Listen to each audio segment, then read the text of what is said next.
আলোচনার সূচনাতেই শুধু মায়েদের ব্যাপারে একটি কথা বলবো, কোরআনের সেই সম্পর্ক যদি রাখি তাহলে কি লাভ হবে। আমাদের মায়েরা কোরআন পড়তে জানে কিন্তু পড়তে চায় না।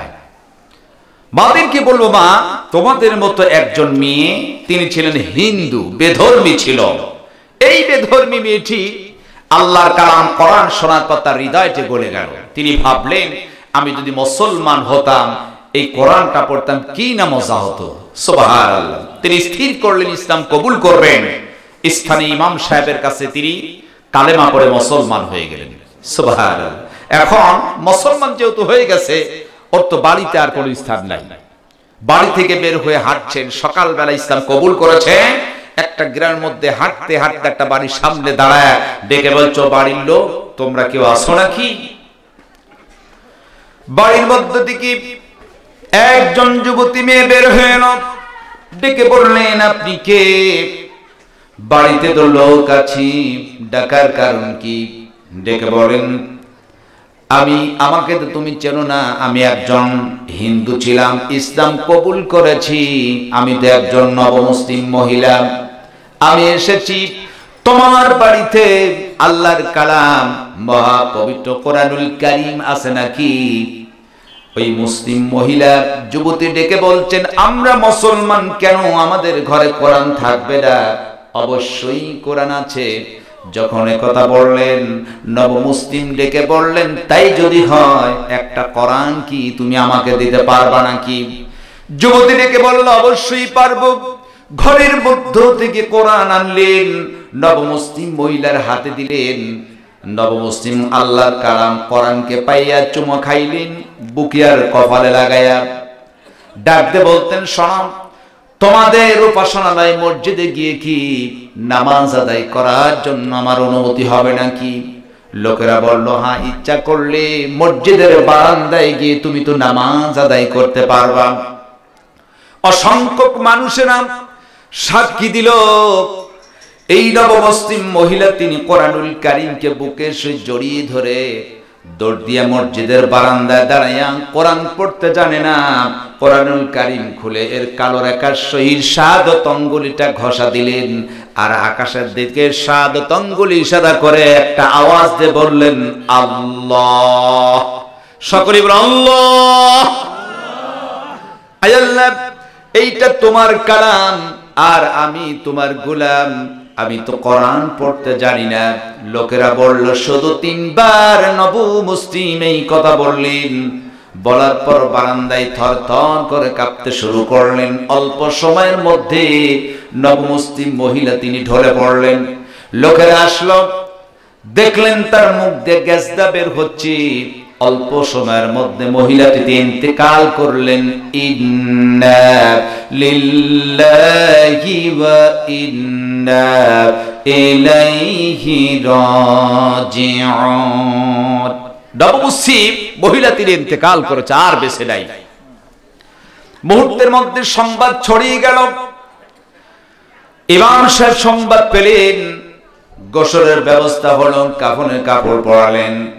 নবমুসলিমকে মসজিদের পাশেই কবরস্থ করা হলো। যখন কাফন শেষ হয়ে গেছে, আসরের নামাজ গেল, মাগরিব গেল, ঈশার সময় চলে এলো। লোকেরা ঈশার নামাজ আদায় করলেন জামাতের সহিত। নামাজ শেষে যার যার মতো মুসল্লিরা বাড়ির দিকে চলে যাচ্ছেন। মুয়াজ্জিন ছিলেন মসজিদে, দরজার জানালা বন্ধ করার কারণে বের হতে একটু দেরি হলো। দরজা জানালা আটকায় দিয়া মুয়াজ্জিন যখন বাড়ির দিকে রওনা দিচ্ছেন, রাতের অন্ধকারে ঈশার নামাজের পর তার দৃষ্টি গিয়ে পড়ল নবমুসলিম মহিলার কবরে। লক্ষ্য করে দেখলেন নবমুসলিম মহিলার কবরের উপর অন্ধকারের মধ্য দিয়ে টিম টিম করে একটি বাতি জ্বলতেছে। জয় বল সুবহানাল্লাহ। মুয়াজ্জিন বলেন, আমি লক্ষ্য করে দেখলাম অন্ধকারের মধ্যে সেই কবরের উপর টিম টিম করে যেই বাতিটি জ্বলছে, প্রখরতা এত বেশি, এই আলোটি দেখতে পেলাম যেন প্রথম আকাশ পর্যন্ত পৌঁছে গিয়েছে। আবার ভাইরা, মুয়াজ্জিন চলে এলো, গ্রামের মধ্যে মানুষকে ডাকলো, এই ঘটনা ঘটে গেছে। অসংখ্য লোক এলো, ইমাম সাহেব এলেন, সকলেই দেখলেন আশ্চর্য, নবমুসলিম মহিলার কবর উপর টিম টিম করে বাতি জ্বলে। দোয়া করলেন, লোকেরা চলে গেল। ইমাম সাহেব তিনি বাড়িতে গেলেন, তার আর খাবার হয় না, ক্ষুধা লাগলো না, চোখে আর ঘুম নাই। গভীর রাত হয়ে গেল, কেন চোখে ঘুম আসে না? আবার ভাইরা, রাত যখন গভীর হলাম, চোখে যেহেতু কোনো ঘুম নাই, ইমাম সাহেব ওযু বানায়া যায় নামাজ বিছায়া দিয়ে তাহাজ্জুদের নামাজ আদায় করলেন, দুটি হাত তুলে দোয়া করলেন, আবার তিনি বিছানায় চলে গেলেন। চোখের ঘুম চলে এলো। যখন ইমাম সাহেব একটু ঘুমিয়ে পড়েছেন, ঘুমানোর সঙ্গে সঙ্গে তিনি স্বপ্নের মাধ্যমে দেখতে পেলেন আল্লাহ রাব্বুল আলামিন সেই নবমুসলিম মহিলার কবরটিকে জান্নাতের টুকরা বানায়া দিয়েছেন। আর একটু জোরে বলুন সুবহানাল্লাহ। ফজরের আজান হয়ে গেল। ফজরের আজান হলো, ফজরের আজান হয়ে গেছে। ইমাম সাহেব প্রতিদিন একটু দেরিতে যেতেন, আজকে সকাল সকালে তিনি মসজিদে ঢুকে পড়েছেন। ইমাম সাহেব বলেন, প্রতিদিনের তুলনায় আমি দেখলাম আজকে যেন 3 গুণ মুসল্লির সংখ্যা মসজিদে বেড়ে গিয়েছে। ফজরের নামাজ হলো, ডানে বামে সালাম ফিরালেন।